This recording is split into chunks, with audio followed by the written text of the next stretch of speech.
आपका नाम क्या है? अच्छा, मैं ये जानना चाहता हूँ। समझ चुका हूँ, यानी कि आप हमको परिचय जानना चाहते हैं। बिल्कुल सही सुना आपने। तो सुन लीजिए, मैं कहता हूँ। बताइए।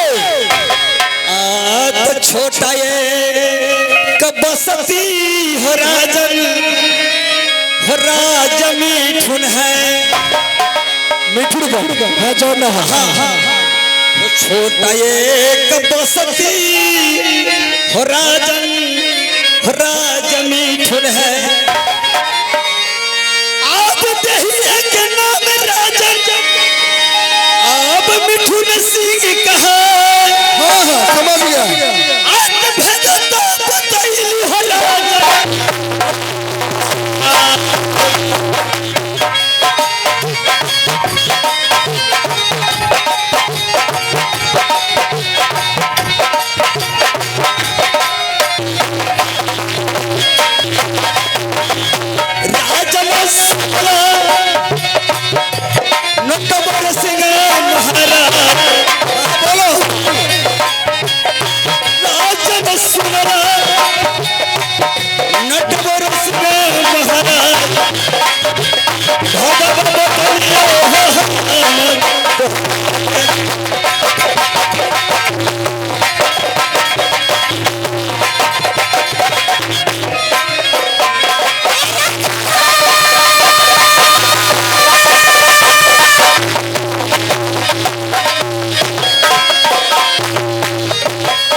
तुम आ गए हो। अच्छा, ये बताओ कारण क्या है कि तुम मिलने के लिए आए हो? जानना चाहते हैं? बोलो। मैं किस लिए आया हूँ नटवरगढ़ में? लेकिन दिलरा खबरिया राजन, हो ये कौन की लवा में। अच्छी तरह सुन रहा हूँ। हो दिलरा खबरिया राजन, हो ये कौन की लवा में। अब कितना होता गंदा सवार, अब दिल न है तुहार। अब देखा गतिया हो राजन,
राजा मिठुन सिंह, बोलिए नटवर तो हमारी प्रतिज्ञा को पूरा करने के लिए नटवरगढ़ में आए। आपने बिल्कुल सही समझा। आप राजा नटवर सिंह, आप छत्री। हाँ हाँ हाँ हाँ, तो एक बात सुन लीजिए, राजा नटवर सिंह जो ऐलान किया है उसमें पीछे कभी भी नहीं है। मैं ऐलान जंग करूंगा। अच्छा, और सुन लीजिए राजा नटवर सिंह का प्यार, यदि आप पीछे भागने की कोशिश करेंगे तो हो सकता है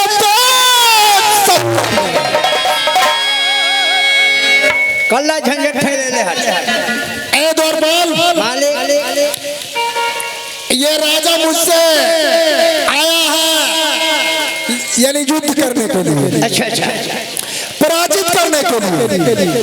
हो सकता है कहीं ये मुझे पराजित कर देगा तो हमारी बच्ची सोभिया को विवाह तो हो जाएगा।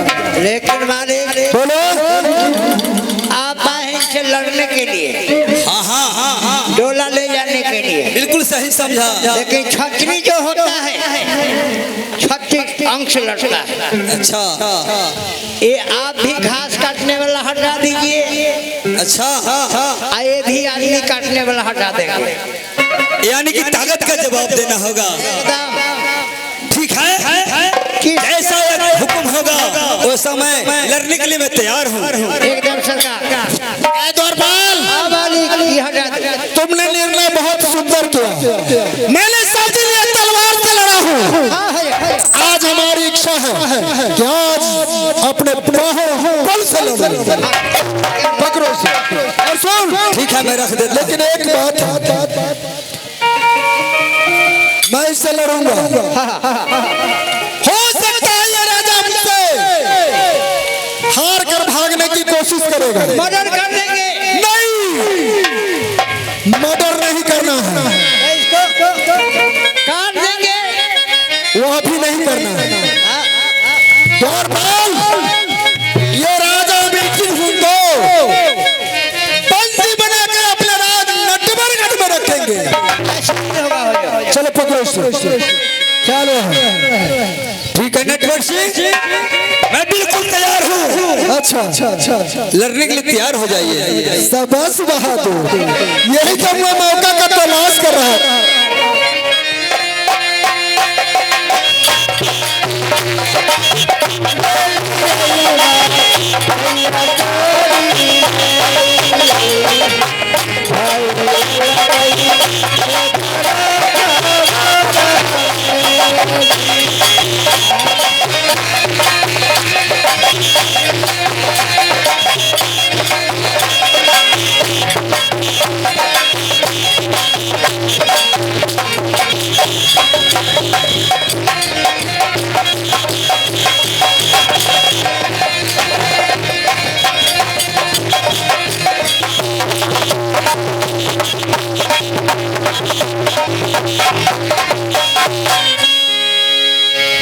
अभी तो आप धोखा में मर्डर हो जाते।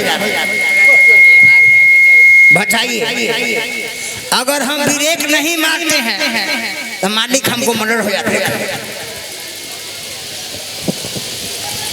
ये बताओ, मैंने तुमको क्या समझाया? आप कहें जो भागेगा उसको पकड़ कर बंदी बना लेना है। तो तुमको उसे न पकड़ना चाहिए था। अरे उसी को पकड़ने खंजर जैसी चलाने के लिए चाहे कि आप सामने आ गए तो तुम हमको मार देता। अभी अगर ब्रेक नहीं मारते हैं अच्छा, आप मर्डर हो जाते मालिक। अच्छा एक काम करो, थोड़ा पीछे हटो, तलवार चलाओ, चलाओ तलवार चलाओ, चलाओ चलाओ चलाओ, मुझ पर तलवार चलाओ। अरे बाप, देखिए मालिक, हम दूसरे को क्या मारते हो? इसे ऐसे चला दिया, कोई ढोल जाने से ऐसे मारता कि हमने तो ढूंढा। अब कौन मारता? यहाँ पर मारता कौन सो बता? हम ही मर्डर हो जाते। तो तुमको बाल बच्चा को क्या होता? बाल बच्चा इनके कल जाते पोसिया लगाएगा ना, अधलप्पा अच्छा अच्छा एक काम करो अब ऐसा गलती मत करना और सुन अब तुम अच्छी तरह से यहाँ ड्यूटी करो और देखते रहो कि फिर अपने दरबार में कौन आता है कौन कराता है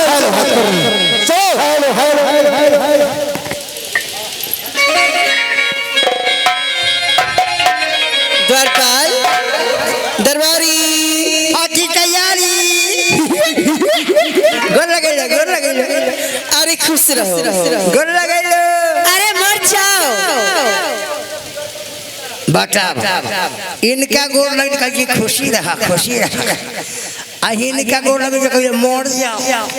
अरे ओ दरबारी शायद तुम्हें पता नहीं है। अरे तो हम दुश्मन हटी हो। अरे नहीं दरबारी, मैं जिसे मारने के लिए कहती हूँ ना उसका उम्र और बढ़ जाती है। माने तू दुर्गो जी से ज्यादा की तोरा पावर हो। अरे वो सब नहीं है।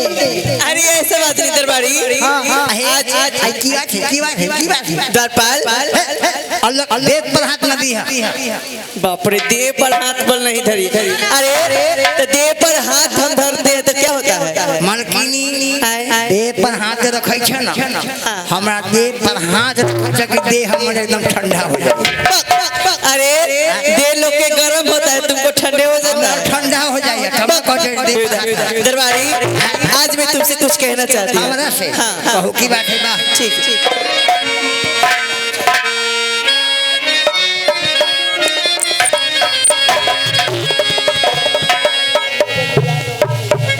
अरे एकता सवाला दरबारी अरे रहले तो हरा से अरे एकता सवाला दरबारी रहले तो हरा से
चनाई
मेरे पिताजी को तुम बुला के लेके आओ।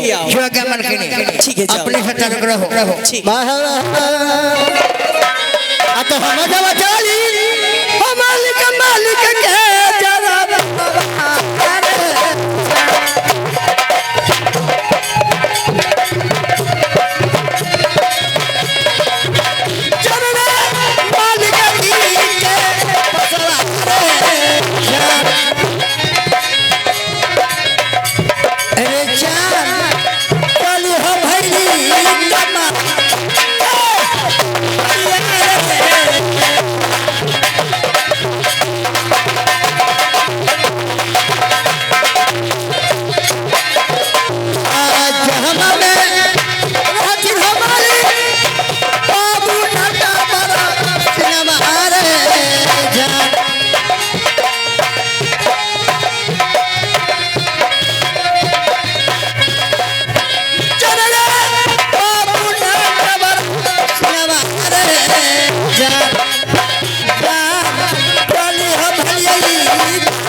बउआ साल हटन हिया बउआ सोभिया रुबिया हिया हटन कचहरी तक ए द्वारपाल आखिर सोभिया रुबिया यहाँ किस लिए आई है रे? अब हमारा कोई पोता न है। अरे तुमको पोता नहीं है, तुमको पोता नहीं है रे। खींच दे। हमरा पोता न है, पोता न है। यही बात बोलो ना कि हमको पोता नहीं है, तो तू कहता है कि हमको पोता नहीं है। अनिल हो पोता कहाँ गेले? टंटी दूंगी गिरिया। एक काम करो, चिस्सा नहीं हो तुम। जाओ सोभिया और रुबिया से कह दो पापा जी आ चुके हैं। हे सोभिया। यस बाबू अलखू। सच में? हाँ दिया। रुबिया। अरे क्या है? पप्पा अलखू। क्या सच में? ठीक है दरबारी, तुम स्टार्ट हो जाओ, हमें पिताजी से कुछ बात ही करना है।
अरे तारी पीता है तू?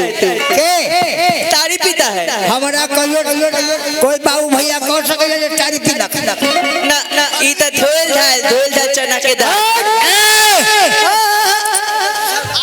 छोड़ दो इससे काम लेना है। तू तारी नहीं पीता? ना तुमको सारू कहते हैं। आओ सारू, हम सब दिन दूध पी ली भैंसी के दूध पिए छी भैंसी के अच्छा वो कौन भैंसी के करियकबा भैंसी के हाँ भुल्ला भैंसी के कबा के मालिक बोलो हम तारी के नाम ना कर ले क्या कहा तूने बोल क्या बोला जब हम घर से चलली हाँ हाँ हाँ हमर कनिया के देखलिए फटा फुटा क्या फटा था रे हमारा कनिया के रहे फटा एकदम बेवकूफ है अरे तुमको कन्या को क्या फटा हुआ था साड़ी वही ने कहना चाहिए था कि हमारी कन्या को साड़ी फटा हुआ और कथी फटी हो तो तूने कहा था कि अरे बेटा, जब तुम्हारा कन्या के साड़ी फटा हुआ था तो तुम पहले भी बोल सकते कि साड़ी मेरा पत्नी के फट चुका है, हमें साड़ी चाहिए। मालकिनी तो हम लोग को सुनाई दिया तारी। हम घर से चले लगली ना तो कनिया देखल गई हमर फटल अरे क्या साड़ी देखल गई फटल अच्छा साड़ी कहल के जे अब लगन पार्टी के दिन आ गेल हाँ मेला ठेला सब के जोनी जाता है निम्मन सुमन पे न कम बोल दिलौकी में आ हम ही फटल हबे अच्छा ठीक है तू जा मालिकन से एगो साड़ी के दाम ले लिया 500 जे 500 में एगो साड़ी निम्मन अच्छा मैं तुम्हें खरीद दूंगी। अच्छा हट जा मैं खरीद दूंगी। तो तू मार के गया नहीं मारू दरबारी दरबारी दरबारी मैं तुम्हें कितनी मानती हूँ कुत्तो बिलाई से बोल अरे मैं तुम्हें बहुत ज्यादा मानती हूँ दरबारी अरे चुप रहो चुप रहो चुप हो जाओ मारूंगी भी मालिक इनका सकल लक्षण बड़ा खराब अरे क्या लक्षण खराब है रे कोई बात काटा तू दे धक्का काटा ओ अच्छा ठीक तुम बैठ जाओ बेटी सोनिया पिताजी आज क्या तुम्हें जरूरत पड़ी है जो आज बंगले पर आई है मैं आपको बताना चाहती हूँ पिताजी बोलो ठीक है सुनिए जो मैं कहती हूँ बताओ मैं सुनूंगा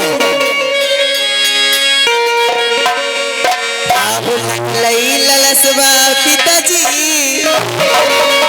अब मोरो दिल अच्छा आहो लग रही ललसवा पिताजी आहो मोरो